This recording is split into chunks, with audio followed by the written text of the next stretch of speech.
من المطبخ ساحة معركتي، تحياتي لقلوبكم الصافية، لقلبي وقلبكم الحياة.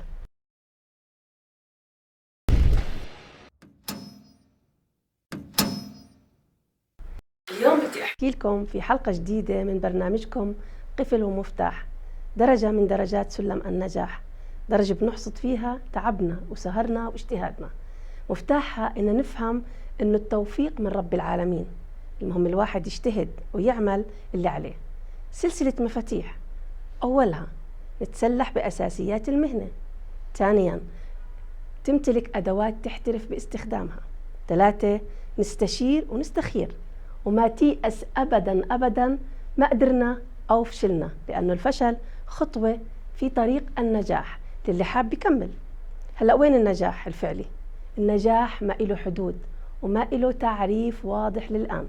أفلاطون حكى لنا بكتاباته إنه التفكير بالنجاح أجمل من الوصول إليه. النجاح هو إنك ترضى بس المفتاح إنه نحترم أنفسنا بعملنا، هذا اللي هو المفتاح.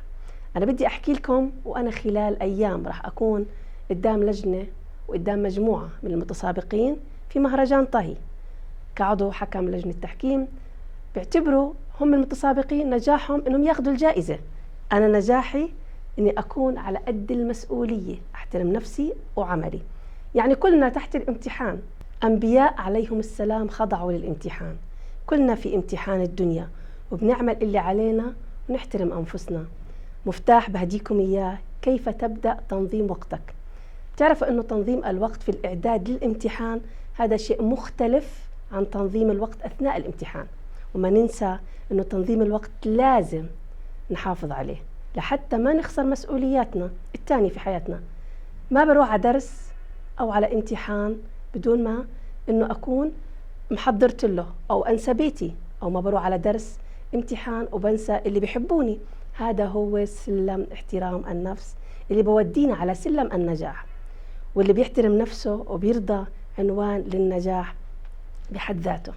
الله يوفقكم ويهدينا على الخير معكم.